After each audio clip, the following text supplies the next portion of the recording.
Chapter 5. As each day passed, I would learn, in our talk, something about the little prince's planet, his departure from it, his journey. The information would come very slowly, as it might chance to fall from his thoughts.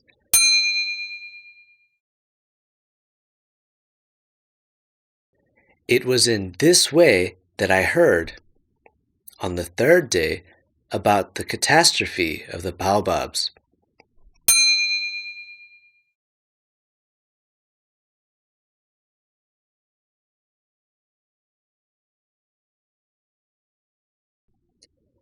This time, once more, I had the sheep to thank for it, for the little prince asked me abruptly, as if seized by a grave doubt,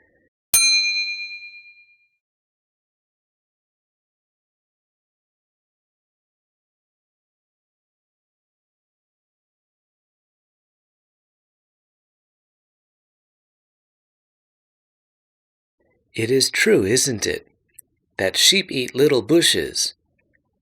"Yes, that is true." "Ah, I am glad."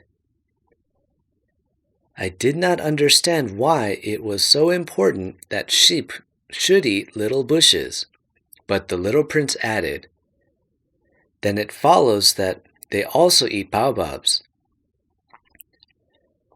I pointed out to the little prince that baobabs were not little bushes, but, on the contrary, trees as big as castles, and that even if he took a whole herd of elephants away with him,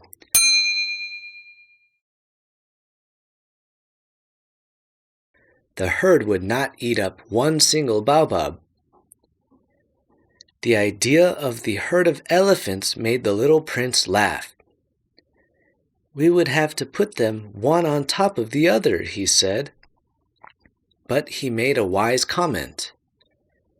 "Before they grow so big, the baobabs start out by being little." "That is strictly correct," I said.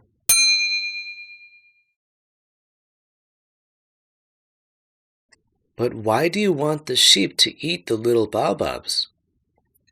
He answered me at once, "Oh, come, come," as if he were speaking of something that was self-evident.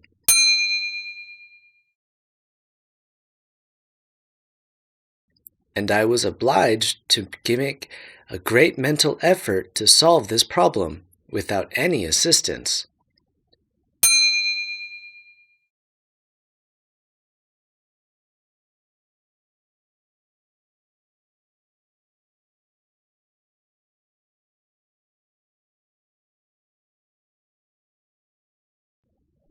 Indeed, as I learned, there were on the planet where the little prince lived, as on all planets, good plants and bad plants.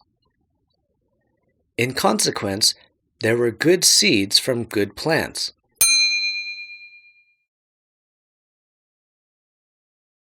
and bad seeds from bad plants, but seeds are invisible.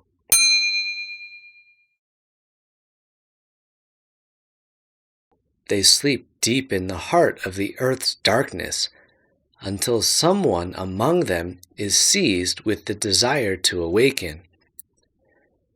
Then this little seed will stretch itself and begin, timidly at first,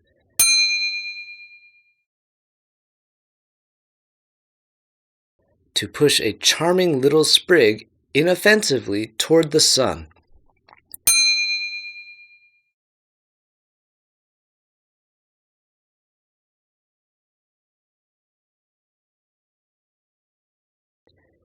If it is only a sprout of radish or the sprig of a rose bush, one would let it grow wherever it might wish.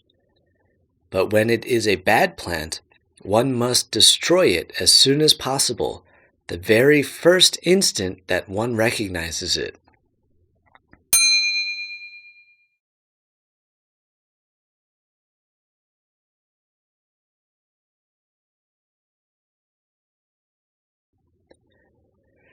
Now there were some terrible seeds on the planet that was the home of the little prince, and these were the seeds of the baobab.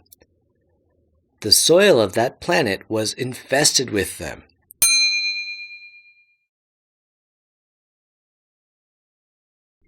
A baobab is something you will never be able to get rid of if you attend to it too late.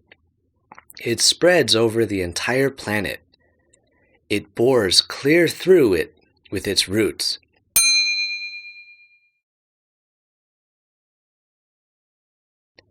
And if the planet is too small and the baobabs are too many, they split into pieces.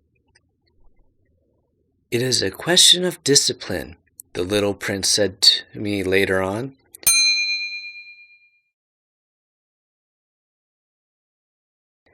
When you've finished your own toilet in the morning, then it is time to attend to the toilet of your planet, just so, with the greatest care.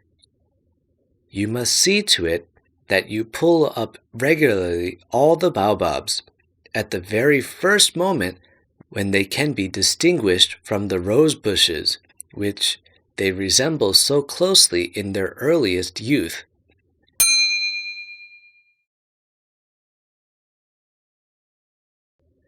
It is very tedious work, the little prince added, but very easy.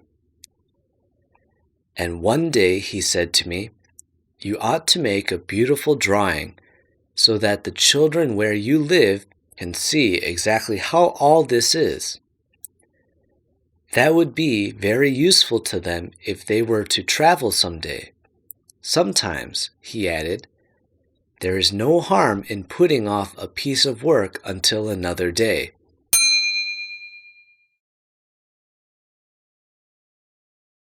But when it is a matter of baobabs, that always means a catastrophe.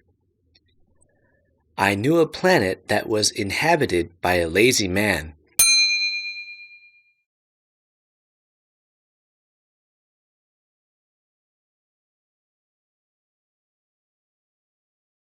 He neglected 3 little bushes.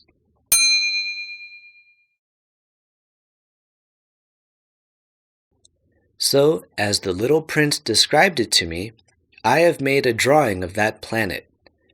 I do not much like to take the tone of a moralist.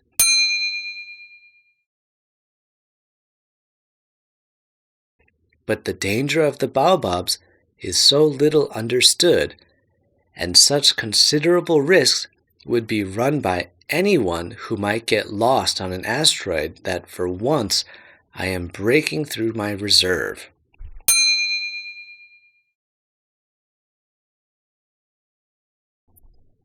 Children, I say plainly, watch out for the baobabs.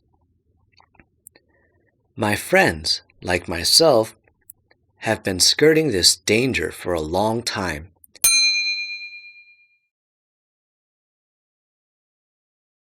Without ever knowing it. And so it is for them that I have worked so hard over this drawing. The lesson which I pass on by this means is worth all the trouble it has cost me. Perhaps you will ask me, why are there no other drawings in this book as magnificent and impressive as this drawing of the baobabs?